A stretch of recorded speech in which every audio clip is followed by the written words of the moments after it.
Lex, may nakat ka? Don't forget na meron tayong case study meeting mamaya. Hindi, saglit lang naman ako eh. Puntahan ko lang si Mama. Nakita ko kasi yung address ni Bruce sa church. Naisip ko, baka magkasama yung dalawa. Hoy, ano? Makikipagpuksaan ka na naman sa biyenan mo? Pons, hindi sa ganun. Gusto ko lang kausapin si Mama para maayos yung misunderstanding namin dalawa. Alam mo, pinaglihi ka talaga kay Mama Mary. Yang biyenan mo na ngayong may kasalanan sa'yo, ikaw pa itong mag-reach out at magpapakumbaba? Para sa mga bata. Ayoko kasing naiipit sila sa gulo namin. Tsaka para hindi na din magalit sa akin si Mark. But you know what, Vanessa? That sounds dangerous. Baka mamaya, awayin ka na naman ni Madam Sylvia. True. Samahan ka na kaya namin? Hindi na. Kaya ko. Sige na. Sure? Oo. See you later. Okay. Buisit talaga yung Lexi na yan. Kung hindi sana siya dumating, edi sana napatay ko na yung Marco na yan.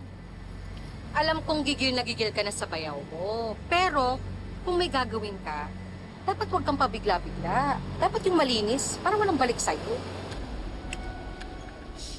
Hindi man nag-succeed yung plano ko na iligpit si Kuya Marco.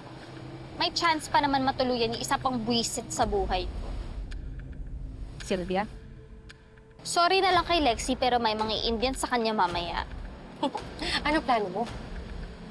Oras na para mabawasan ang mga kalaban ni ate sa mundo. Lexi, anak, galing ko lang sa apartment ni Bruce. Basta i-text mo sa akin yung location ng coffee shop, ha? Okay. Alright, Mom. I'll just wait for you here, ha? Or gusto mo ba sa ibang place na lang tayo? Pwede rin. Mom? Are you still there? Hindi, parang parang feeling ko parang may sumusunod ata sa akin. Ma, sino?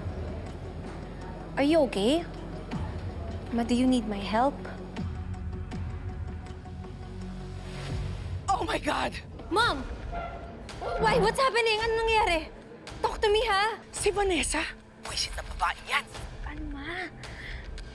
What do you mean? Nakita mo ba siya? Hindi. Wala parang hindi ko na siya makita eh. Are you sure it was Ate Vanessa? Oh, alam mo, ginagawa niya yan kasi nag-away nga kami, di ba? Ma, please, umiwas ka na lang. Alam mo namang lalong magagalit si Kuya Marco sa'yo if you keep fighting with Ate Vanessa. Ako pa ngayon ang mananahimik. Eh, di ba? Ako nga inape.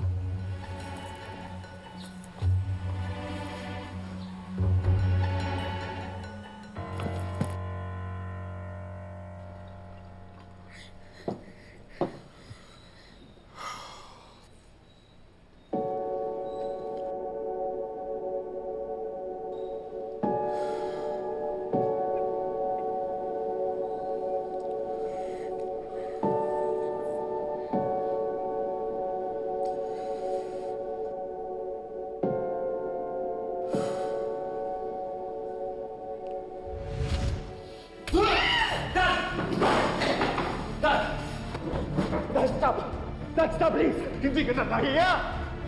Halos kasing ito at puso na natin ang pinatulan mo! Hayok ka pa sa lalaki! Bakit? Nahiya ka ba?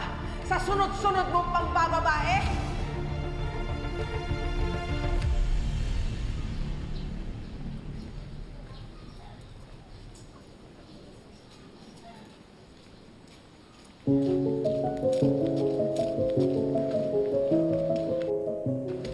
Anong ginagawa mo dito? Aray! Ano ba? Nandito ka. Ang kailangan mo? Hinahanap ko si Mama. Nasaan ba siya? Lakas ng loob mong tawaging mama si Sylvia. Pagkatapos nyo kami ilaglag ng utol mo? Wala akong panahon para makipagtalo sa'yo, ah. Nasaan ba si Mama? Wala nga, umalis. Kikitain si Lexi. Hindi ako naniniwala. Ma! Ma! Aray! Huwag ka nang makulit. Wala nga, umalis nga! Umalis ka na. Baka kung ano pang magawa ko sa'yo.